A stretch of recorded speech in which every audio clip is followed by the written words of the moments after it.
வணக்கம். இன்றைக்கி நம்ம தாஞ்சூர் பெயிண்டிங்கில் நம்ம ஃப்ளோர் ஏரியாவில் வைக்கக்கூடிய ஒரு திங்ஸை வச்சு தான் பார்க்க போகிறோம். என்ன அப்படின்னா அது வந்து குத்துவிளக்கு. குத்துவிளக்கு வந்து சில பெயிண்டிங்கில் ஃப்ளோரில் நிறைய இடம் இருக்குது அப்படின்னா கண்டிப்பாக பெரிய பெரிய பெயிண்டிங் பண்ணுறப்ப நமக்கு அந்த குத்துவிளக்கு வச்சா இன்னும் கொஞ்சம் நிறைவாக தெரியும். பெயிண்டிங் ரொம்ப அழகாகவும் இருக்கும். அதுக்காக நம்ம குத்துவிளக்கு வந்து எப்படி போடுறது அப்படின்றது ஒரு சிம்பிளான ஈஸியான மெத்தடில் பார்க்கலாம். இது வந்து ரொம்ப ஈஸியான டிஃபிகல்ட்டாக எந்த டிசைனும் நான் அதில் கொடுக்கல, ரொம்ப சிம்பிளாக தான் நான் கொடுத்துருக்கேன். பென்சில் ஸ்கெட்ச் வந்து ஃபஸ்ட்டு ஸ்ட்ரைட்டாக வரதுக்காக ஒரு லைன் போட்டுக்கலாம். அதுமாரி ஒரு ஹரிசாண்டல் லைனும் போட்டுக்கலாம். போட்டுட்டு அது நேர் வர்றதுக்காக நான் அந்த போட்டிருக்கேன். மற்றபடி மெஷர்மெண்ட்டெல்லாம் எதுவும் வந்து பர்ஃபெக்டாக கொடுக்கணும்னு இதுக்கு அவசியம் கிடையாது. ரெண்டு பக்கமும் ஈக்குவலாக வந்தால் போதும். அதை மட்டும் கான்சன்ட்ரேட் பண்ணி நம்ம இந்த டிசைனை போட்டுக்கலாம். அவ்வளோதாங்க, பென்சில் ஸ்கெட்ச் போட்டாச்சு. இப்போ நம்ம ஷேடிங் கொடுக்கலாம். பேஸ் கலர் வந்து ஃபஸ்ட்டு நான் வந்து குரோமெல்லோவில் லைட்டாக ஒயிட்டை மிக்ஸ் பண்ணிவிட்டு நான் வந்து பேஸ் கலர் கொடுத்துக்கிறேன். பேஸ் கலர் கொடுத்து முடிச்சுட்டு அது லைட்டாக காய விட்டுக்கணும். காஞ்சதுக்கு அப்புறமா நம்ம மறுபடியும் குரோமெல்லோவே டார்க்காக எடுத்துக்கலாம். டார்க்காக எடுத்துகிட்டு அதை வந்து ஷேடிங் கொடுக்கணும்.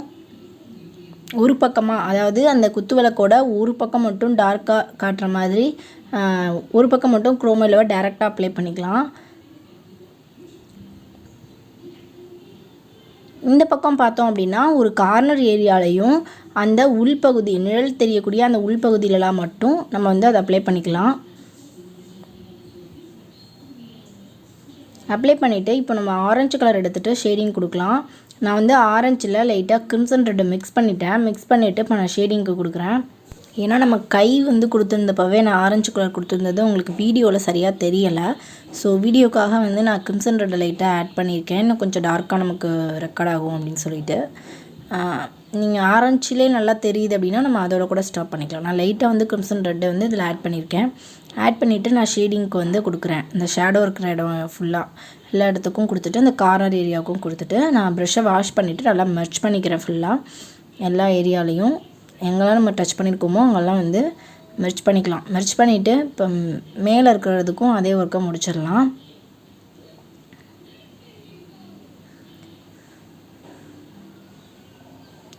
அதுபோல் அந்த இடத்துலையும் நம்ம கிளியராக மெர்ச் பண்ணிக்கிட்டு இப்போது அதுக்குள்ளே வந்து ஒரு இடத்துல வந்து ஹோல் வந்து கொடுக்கணும். நம்ம அந்த விளக்கு மேலே வந்து நமக்கு பார்த்துருப்போம் ஃபுல்லாக அடைச்ச மாதிரி டிசைன் இருக்காது, சில இதில் இருக்கலாம். மேக்ஸிமம் வந்து அந்த இடத்துல ஒரு டிசைன் வச்சு கட் ஒர்க்கு பண்ணியிருப்பாங்க. அந்த கட் ஒர்க்குக்காக நான் வந்து ஒயிட் கொடுக்குறேன். இப்போ நமக்கு லைனிங் கொடுக்குறப்போ உங்களுக்கு அந்த டிசைன் வந்து என்னன்னு தெளிவாக தெரியும்.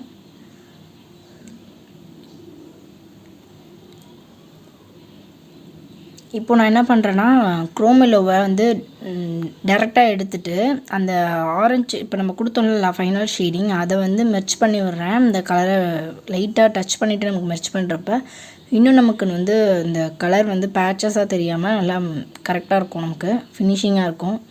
இப்போது நம்ம லைனிங் கொடுக்கலாம். லைனிங்க்கு வந்து கிரிம்சன் ரெட்டில் டேரெக்டாக டார்க்காக எடுத்திருக்கேன். டார்க்காக எடுத்துகிட்டு இந்த மாதிரி ரொம்ப ஃபைனாக கொடுக்கணும். லைன் கொடுத்துட்டு நமக்கு பார்த்தோம்னா நமக்கு குத்துவிளக்கோட ஸ்ட்ரக்சர் நமக்கு ரொம்ப அழகாக கிடச்சிரும்.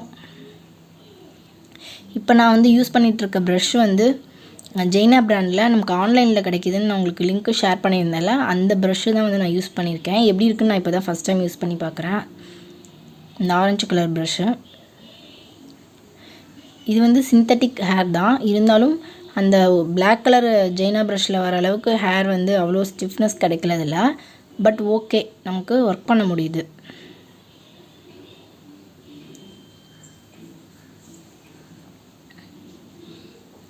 நீங்களே பார்ப்பீங்க எந்த அளவுக்கு வந்திருக்குன்னு உங்களுக்கு தெரியும். ஃபுல்லாக பாருங்கள், நம்ம லைனிங் கொடுத்து முடிச்சாச்சு. இப்போ வந்து அந்த தீபத்துக்கு கொடுக்கலாம். இப்போ பாருங்கள், அந்த விளக்கோட அந்த தலைப்பகுதியில் வந்து நம்ம கொடுத்துருக்க டிசைன் வந்து உங்களுக்கு தெரிஞ்சிருக்கும். இப்போ நம்ம விளக்குக்கு வந்து ஃபஸ்ட்டு பேஸ் ஒயிட் கொடுத்துட்டு கீழே எல்லோவும் மேலே வந்து ரெட்டும் கொடுத்துருக்கேன். ஆனால் அது வந்து ரொம்ப டல்லாக இருக்குது. ஸோ வந்து நான் திரும்பவும் அது மேலே வந்து டார்க்காக தெரியறதுக்காக விளக்கு வந்து நம்ம ஏற்கனவே கோல்டன் எஃபெக்ட் ஆரஞ்சுலாம் யூஸ் பண்ணியிருக்கிறதுனால இது ரொம்ப டல்லாக இருக்குது. ஸோ நான் ஃப்ளோரசன்ட் ஆரஞ்சு வந்து நான் அது மேலே யூஸ் பண்ணுறேன். பிளாக்கில் ஃபஸ்ட்டு லைட்டாக அவுட்லைன் கொடுத்துக்கிறேன். அப்போ தான் நமக்கு அது தனியாக தெரியும். அதே மாதிரி அதோட லைட்டிங் நல்லா தெரிகிற மாதிரி எல்லோ கலரில் ஒரு சின்ன கிராஸ் கொடுத்துக்கிறேன். இப்போ ஒயிட் கிளாருக்கு கீழே எல்லோவில் ஒயிட்டும் மேலே வந்து ரெட்டில் கிளாருக்கு வந்து ஃப்ளோரசன்ட் ஆரஞ்சும் வந்து டச் பண்ணியிருக்கேன். இப்போ பாருங்கள், உங்களுக்கு நல்லா தெரியும் தெளிவாக. அவ்வளோதாங்க, நம்ம முடிச்சாச்சு. உங்களுக்கு வீடியோ பிடிச்சிருந்தது, யூஸ்ஃபுல்லாக இருக்குன்னா மறக்காம வீடியோக்கு ஒரு லைக் கொடுங்க. ஏதாவது சொல்லணும்னு நினச்சிங்கன்னா கமெண்ட்டில் சொல்லுங்கள். சப்ஸ்கிரைப் பண்ணாமல் பார்த்தீங்கன்னா சப்ஸ்கிரைப் பண்ணிக்கோங்க. மீண்டும் அடுத்த பதிவில் தொடர்ந்து சந்திக்கலாம். நன்றி.